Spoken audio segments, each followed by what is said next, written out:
안녕하십니까, 프로이트입니다. 오늘은 이 성인 ADHD에 대해서 이야기를 한번 해보려고 합니다. 그리고 여기서 약물 문제도 좀 검토해 볼 필요도 있을 것 같아요. 우선 질문 읽어드리겠습니다. 제가 스스로 성인 ADHD가 의심돼서 정신과 의원 가서 상담받아보고 콘서타 18mm 처방받았는데요. 간단한 설문조사로만 검사 진행했고요. 결과는 약간 성인 ADHD 경향이 있다는 식으로 진단받았습니다. 정확한 검사는 아니었던 거죠. 저 스스로는 성인 ADHD라고 거의 확신을 하고 있는 상태입니다. 어쨌든 제가 여쭤볼 질문은 제가 먹고 있는 콘서타가 메틸페니데이트 사왕경입니다. 메틸페니데이트가 도파민이랑 노르에피네프린의 재흡수를 막아서 부족한 도파민을 늘리는 원리라고 알고 있어요. 그런데 얼마 전에 조현병이 도파민 과다랑 관련이 있다는 글을 읽었습니다.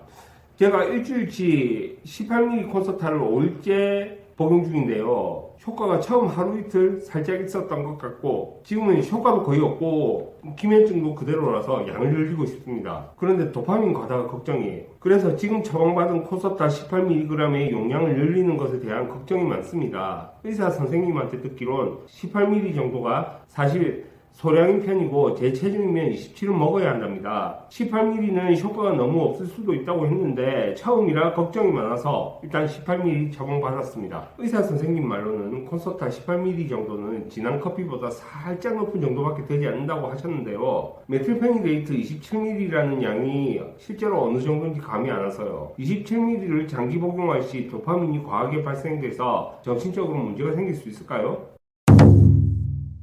우리가 삶을 살아가면서 행동에서 효율이 떨어지게 된다면 대부분 어떤 질환을 의심하게 됩니다. 그리고 그 질환은 ADHD와 같이 대중적으로 알려진 정신질환입니다. 이런 진단명의 문제로 지적할 게 하나가 있는데요. 자기 행동이랑 진단 항목을 맞춰보면 얼추 맞으니까 자가 진단에 대해서 확신을 가지게 된다는 게 있어요. 이 질문자분처럼요. 진단명이 하나의 믿음을 형성하게 된다면 자기 행동을 그렇게 맞춰갈 수도 있을 겁니다. MBTI 역시 그렇죠. 거기에 몰두하다 보면 그 유형에 자기 행동을 맞춰버리기도 하거든요. 그리고 질문자분이 현재 복용하시는 약은 메틸페니데이트입니다. 각성제죠. 게다가 공부 잘하는 약으로 남용되는 측면도 있고요. 일시적으로 흥분을 일으킨다고 보시면 돼요. 충동성을 자극하기 때문이거든요. 특히 현재 약물 중량에서 장기 복용을 하고 싶어 하시는데 향정신성 약물은 장기 복용하면 할수록 내성이 생기게 되고 내성이 생기면 더 높은 용량을 필요로 하게 됩니다. 얼마 전에 하수도에서 마약 관련 약물 검출을 했는데요. 히로폰과 같은 약물도 검출이 됐지만 메틸페니데이트 역시 목록에 올라갈 정도로 검출이 됐어요. 즉 많은 사람들이 이 약물을 복용하고 있다는 겁니다. 또 내성으로 인해 용량을 올린 사람도 꽤 있다는 소리겠죠. 중요한 건 장기간의 약물 복용이 정신적 문제를 초래할 가능성이 더 높아요. 인간 정신에는 자기 내적 갈등을 자체적으로 해결할 수 있는 그런 특권이 부여가 되어 있습니다. 그런데 약을 장기적으로 복용하게 되면 그 특권을 마비시키는 결과를 불러일으키거든요. 사실 그 ADHD라고 여겨지는 상황이 오면 내 문제라고 생각하기 쉬워요. 내 문제로 알려져 있잖아요. 그런데 잘 들여다보면요, 신체의 문제일 가능성이 훨씬 높아요. 실제 사례를 하나 말씀드리는 게 좋을 것 같네요. 질문자분과 비슷한 상황이에요. 근데 이제 약은 처방 안 받으신 분입니다. 이분은 30대 여자분이신데 어느 회사에서 팀장으로 일하고 계신 분이에요. 그런데 어느 날인가부터 근무 영역이 떨어지기 시작하는 겁니다. 집중도 안 되고 업무 정리도 잘 안 되고 그랬어요. 그래서 본인이 평소에 잘 하는 게 안 되니 어떻게 했어요? 당황하게 되죠. 그래. 어느 날 신문에서 어떤 행동이 어떤 질환일 수 있다 이런 기사를 본 거예요. 그런 거 보면 겁이 나잖아요. 병원에 가서 검사를 받았죠. 자기는 이 질환이 맞을 거다라고 간 거예요. ADHD라고 생각이 되니까 가서 검사를 받았는데 의사가 아니라고 하니까 이분이 더 당황한 거예요. 본인은 분명 문제가 있는 것 같은데 나을 방법이 없다는 소리거든요. 의사는 원하신다면 약 처방해드리겠다 그렇게 했는데 이분이 약은 말하지 않으셨어요. 이 주변에서 약을 복용하는 사람이 있단 말이에요. 근데 그 약을 복용하고 있어 나아지질 않는 거예요. 약에 대해서는 약간 반감이 있는 그런 분이셨던 거죠. 그 당시에 제가 막 이제 컨디셔닝을 시작할 때였거든요. 그래서 신청을 하시기에 진행을 했어요. 그냥 온라인으로 진행을 했죠. 그래서 이제 컨디셔닝 진행하면서 이제 생활 처방 들어가고요. 거기다 이제 체력이 조금씩 회복되고 하니까 어땠을까요? 생활에 있어서 효율이 회복된 겁니다. 뭐 안 되던 게 다 되고 그랬어요. 이 프로그램은 내년부터 저도 본격 좀 실시할 생각을 가지고는 있어요. 오프라인에서도 진행할 예정입니다. 제가 지금 이 영상을 촬영하고 있는 이 공간에서 마산이에요. 여기서 이제 진행할 생각이고, 온라인 역시도 준비하고 있습니다. 그리고 제가 사례에서 말씀드렸던 그 여자분 역시 온라인으로 진행을 하신 분이었거든요. 다시 질문으로 돌아가서 의사 선생님은 차라리 독한 커피 한 잔 마시는 게 낫다고 했는데 저도 그게 나을 거라고 생각합니다. 우리 그 정신작용에 억지로 손을 대는 건 그리 좋지 않은 결과를 불러일으킬 수가 있어요. 제가 십수년 전에 이런 약물로 인해서 발생한 현상을 직접 목격한 게 있습니다. 물론 제 책에 각주에도 실어놓은 내용이에요. 제가 실제로 알고 지내던 어떤 여자 선생님이 한 분 계세요. 이 선생님의 아이가 ADHD 진단을 받아서 약을 먹고 있었단 말이에요. 그 당시에 초등학교 5학년이었고요. 근데 제가 그 아이를 실제로 만나봤어요. 만나보고 이야기를 좀 하고 그랬는데 애가 별 문제가 없는 거예요. 뭐 이상한 엉뚱한 소리 한다거나 자기 생각하고 현실하고 구분 못한다거나 뭐 이런 것도 없었어요. 그런데 이 약을 계속 먹고 있으니까 제가 그 선생님한테 질문을 드렸죠. 왜 굳이 약을 계속 먹이시냐고. 이 선생님의 답변이 제가 듣고 깜짝 놀랐는데, 약을 먹으면 애가 책상에 앉아 있는다는 거예요. 그러니까 보호자가 그렇게 약을 먹이는 것에 대해서 제가 뭐 어떻게 반론을 하겠어요. 그 당시에 제가 그 정신분석을 하던 때도 아니었어요. 그러니 그냥 지켜볼 수밖에 없었죠. 시간이 좀 흘러가지고 몇 년 후에 그 선생님하고 길에서 우연히 만나게 된 거예요.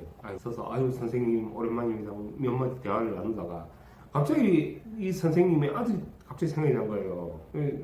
요새 애는 좀 어때요? 하고 질문을 드렸죠. 그 당시 그 아이가 고3이었거든요. 공부한다고 애 약을 먹였으니까 계속 먹고 있는가. 저는 사실 그것도 궁금했죠. 그때는 제가 이제 정신분석을 막 열심히 공부하고 있을 시점이었으니까. 그런데 그 선생님은 그런 말씀을 하시는 거예요. 애가 크면서 이 약에 내성이 생긴 거예요. 내성이 생기니까 이것 때문에 점점 약물 용량이 높아진 겁니다. 용량이 점점 높아지니까 어느 순간부터 이거 먹다가 애가 죽을 것 같은 두려움이 생긴 거예요. 이 선생님한테. 그래서 약물을 그렇게 해서 끊었대요. 그런데 그 이후에 어떤 현상이 일어났냐. 이 애가 공부를 못하는 애가 아니에요. 이해 과목은 정말 잘했어요. 그런데 문제는 암기가 안 되는 겁니다. 그래서 뭐 그의 수능은 제가 뭐 어떻게 했는지는 모르겠는데 아무튼 그래서 공부에 오히려 곤란한 그런 지경에 있었다, 그런 이야기를 들은 적이 있습니다. 그리고 마지막으로 이 약이 도파민 과다 관계가 되면서 조현병 발병으로 이어질 수 있느냐, 이런 질문도 있죠. 이런 상황에서요, 잘 보면 약물에 의존하다가 그와 비슷한 상태에 빠진 케이스는 있어요. 이 학생 같은 경우는, 이 학생은 고3인데 진단명 공황장애였어요. 고3 시절에는 분석이 들어가면서 약도 떼고 했었는데, 그런데 이제 학교 졸업하고 좌절이 계속되다 보니 다시 약 먹어버린 거예요. 그런데 얘가 또 문제가 약에 너무 의존을 해버리는 거예요. 약 먹고 맥주 마시고 막 그랬거든요. 이 약물에 너무 의존해서 지내다 보니까 뭐 조금만 마음이 아파도 그 병원 가서 약 탄 거 가지고 약 먹는 거예요. 치료제라고 믿으니까. 근데 그 당시에 이 친구의 신체 상태도 그렇게 좋지는 않았고요. 뭐 세월이 조금 지나가지고 저한테 또 연락이 오는데, 병원에서 이 조현병 진단을 받았다는 이야기를 저한테 한 거예요. 물론 이 분석 진단에서는 조현병은 아니었죠. 기존 가지고 있던 신경증이 좀 많이 심해진 상태였거든요. 모든 신경증은요, 이 발달 과정을 거치면서 현실하고 관계를 끊어버립니다. 그런 상태가 되면 조현병으로 진단되는 경우가 종종 있어요. 저도 분석 의뢰를 받을 때 조현병 진단 받은 분들이 있어요. 이분들과 분석을 진행하다 보면 조현하고는 상관이 없어요. 그런데 기존 신경증이 심해지면서 현실하고 관계가 끊어진 사람들인 거예요. 현실을 고려하지 않으니까 정말 이상해 보이는 겁니다. 그런데 이 발병 기전 자체를 따져보면요, 그 고착점 이런 거 따지면 정신분석 진단이 정신의학 진단하고는 차이가 많이 나고요. 좀 있으면 뭐 DSM-5, 뭐 TR, 다시 번역돼서 나온다는데, 거기서 아무리 뭐 어떤 병에 대해서 주장을 해도 정신분석 진단하고는 안 맞습니다. 그래서 이 조현병으로 발달할 가능성 자체는요, 시간이 지나면서 약물에 얼마나 의존하는가, 이 정도가 증상 발달하고 관련성을 가져요. 이 증상 발달하면서 현실과 관계가 끊어지면 이때부터는 정신의학적 진단에서는 조현이 나올 수가 있습니다. 그래서 이제 뭐 현실적 기준들을 다 갖추고 일하고 살아가고 한다거나 자기 생활에서 관리가 좀 잘 될 수 있으면 제 관점에서는 굳이 약을 쓰지 않는다 하더라도 효율을 되돌릴 수 있는 방법들은 등장을 하죠. 오늘 영상 여기까지 하도록 하겠습니다. 다음 영상에서 뵙겠습니다.